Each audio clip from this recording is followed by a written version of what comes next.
ಸ್ನೇಹಿತರೆ, 2025ನೇ ಸಾಲಿನ ಆಧಾರ್ ಯೋಜನೆ ಅಡಿಯಲ್ಲಿ 50,000 ರೂಪಾಯಿಗಳ ಸಾಲ ಮತ್ತು 50,000 ರೂಪಾಯಿ ಸಬ್ಸಿಡಿಗಾಗಿ ಆನ್ಲೈನ್ ಮೂಲಕ ಅರ್ಜಿಗಳನ್ನ ಕರೆದಿದ್ದಾರೆ. ಯುವಕರು, ರೈತರು, ಮಹಿಳಾ ವರ್ಗದವರು ಪ್ರತಿಯೊಬ್ಬರು ಕೂಡ ಈ ಯೋಜನೆಯ ಲಾಭವನ್ನ ಪಡ್ಕೋಬಹುದಾಗಿರುತ್ತೆ. ನಿಮಗೆ 50,000 ರೂಪಾಯಿಗಳು ಉಚಿತವಾಗಿ, ಜೊತೆಗೆ 50,000 ರೂಪಾಯಿಗಳನ್ನ ಸಾಲದ ರೂಪದಲ್ಲಿ ಕೊಡ್ತಾ ಇದ್ದಾರೆ. ಆದರೆ ಆ 50,000 ರೂಪಾಯಿಗೆ ಯಾವುದೇ ರೀತಿಯಾದಂತಹ ಬಡ್ಡಿ ಇರುವುದಿಲ್ಲ. ಇದು ರಾಜ್ಯ ಸರ್ಕಾರದ ಒಂದು ಅಧಿಕೃತವಾದಂತಹ ಯೋಜನೆಯಾಗಿರುತ್ತೆ. ಈ ಯೋಜನೆ ಅಡಿಯಲ್ಲಿ ಯಾರೆಲ್ಲ ಅರ್ಜಿಗಳನ್ನ ಸಲ್ಲಿಸ್ತೀರಿ ಅಂತಹ ಎಲ್ಲರಿಗೂ ಕೂಡ ಸಾಲ ಸೌಲಭ್ಯ ಮತ್ತು ಸಬ್ಸಿಡಿ ಸಿಗ್ತಾ ಇದೆ. ಒಟ್ಟಾರೆಯಾಗಿ 1 ಲಕ್ಷ ರೂಪಾಯಿಗಳನ್ನ ನೇರವಾಗಿ ನಿಮ್ಮ ಬ್ಯಾಂಕ್ ಖಾತೆಗೆ ಡಿಬಿಟಿ ಮೂಲಕ ರಾಜ್ಯ ಸರ್ಕಾರ ಹಾಕ್ತಾ ಇದೆ. ಅರ್ಜಿ ಸಲ್ಲಿಸಲು ಕೊನೆಯ ದಿನಾಂಕ ಈಗಾಗಲೇ ಹೇಳಿದ ಹಾಗೆ 30/9/2025 ಅಂತ ಹೇಳಿ. ಅರ್ಜಿ ಸಲ್ಲಿಸಿದ ಪ್ರತಿಯೊಬ್ಬರಿಗೂ ಕೂಡ ಈ ಲಾಭವನ್ನ ಪಡ್ಕೋಬಹುದು ಅಂತ ನೋಡೋದಾದ್ರೆ ಇಲ್ಲಿ ನೋಡಬಹುದು, ಆಧಾರ್ ಸ್ವಯಂ ಉದ್ಯೋಗ ಯೋಜನೆ ಅಂತ ಹೇಳಿ. ಈ ಯೋಜನೆ ಅಡಿಯಲ್ಲಿ ನೀವು 50% ಅಂದ್ರೆ 1 ಲಕ್ಷ ರೂಪಾಯಿಗಳನ್ನ ಕೊಡ್ತಾ ಇದ್ದಾರೆ. ಅದರಲ್ಲಿ 50,000 ರೂಪಾಯಿಗಳನ್ನ ಬ್ಯಾಂಕ್ ಸಾಲದ ರೂಪದಲ್ಲಿ, ಇನ್ನು ಉಳಿದ 50,000 ರೂಪಾಯಿಗಳನ್ನ ಸಬ್ಸಿಡಿ ರೂಪದಲ್ಲಿ ನೀಡ್ತಾ ಇದ್ದಾರೆ.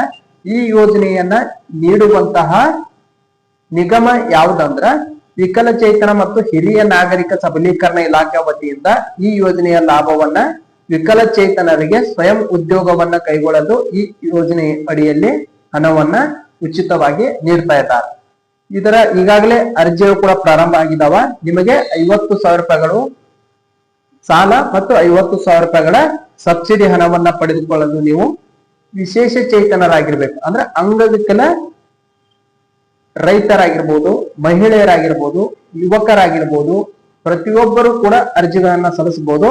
ನೀವು 18ರಿಂದ ಗರಿಷ್ಠ 55 ವರ್ಷದ ಒಳಗಿರಬೇಕಾಗುತ್ತೆ. ಅಂದ್ರೆ ಕನಿಷ್ಠ 18 ವರ್ಷ, ಗರಿಷ್ಠ 55 ವರ್ಷದ ಒಳಗಿನ ಪ್ರತಿಯೊಬ್ಬರು ಕೂಡ ಈ ಯೋಜನೆಯ ಲಾಭವನ್ನ ಪಡ್ಕೋಬಹುದು. ಜೊತೆಗೆ 40% ಅಥವಾ ಅದಕ್ಕಿಂತ ಹೆಚ್ಚಿನ ಅಂಗವೈಕಲ್ಯತೆಯನ್ನ ಹೊಂದಿರುವಂತವರು ಅರ್ಜಿಗಳನ್ನ ಸಲ್ಲಿಸಬಹುದು. ಕನಿಷ್ಠ ಕಳೆದ 10 ವರ್ಷಗಳಲ್ಲಿ ಕರ್ನಾಟಕ ರಾಜ್ಯದ ನಿವಾಸಿ ಆಗಿರ್ಬೇಕು. ಅಂದ್ರೆ 10 ವರ್ಷಗಳಿಂದ ನೀವು ಕರ್ನಾಟಕದಲ್ಲಿ ವಾಸಿಸ್ತಾ ಇರ್ಬೇಕಾಗುತ್ತೆ.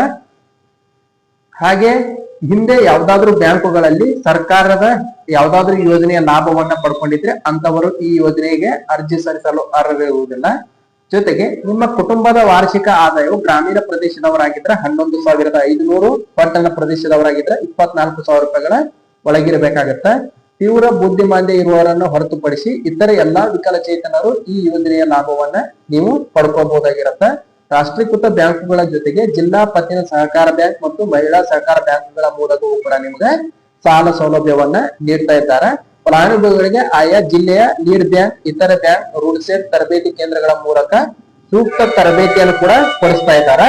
ಆದ್ರಿಂದ ಪ್ರತಿಯೊಬ್ಬರು ಕೂಡ ಯಾವೆಲ್ಲ ವಿಕಲಚೇತನರಿದ್ದೀರಿ ಅಂತವರು ಈ ಯೋಜನೆಯ ಲಾಭವನ್ನ ಪಡ್ಕೋಬಹುದು. ಅರ್ಜಿ ಸಲ್ಲಿಸಿದ ಪ್ರತಿಯೊಬ್ಬರಿಗೂ ಕೂಡ ಈ ಯೋಜನೆಯ ಲಾಭ ಸಿಗ್ತಾ ಇದೆ ಅಂತ ಹೇಳ್ತಾ, ಇದಕ್ಕೆ ನೀವು ಸೇವಾ ಸಿಂಧು ಪೋರ್ಟಲ್ ಮೂಲಕ ಆನ್ಲೈನ್ ನಲ್ಲಿ ಅರ್ಜಿಗಳನ್ನ ಸಲ್ಲಿಸಬೇಕಾಗಿರುತ್ತೆ. ಯಾವ ರೀತಿ ಅರ್ಜಿ ಸಲ್ಲಿಸೋದು ಅಂತ ಹೇಳಿ ತಿಳಿಸ್ಕೊಡ್ರಿ ಅಂದ್ರ ಅದಕ್ಕೆ ಸಂಬಂಧಪಟ್ಟಂತೆ ಒಂದು ವಿಡಿಯೋ ಕೂಡ ಮಾಡಿ ನಿಮ್ಗ ನಾನು ಅಪ್ಡೇಟ್ ಮಾಡ್ತೀನಿ. ಇಲ್ಲಿ ವಿತ್ ಪ್ರೂಫ್ ಸಮೇತ ನಾನು ನಿಮ್ಗೆ ಬೇಕಾದ್ರೆ ತೋರಿಸ್ಕೊಡ್ತೀನಿ.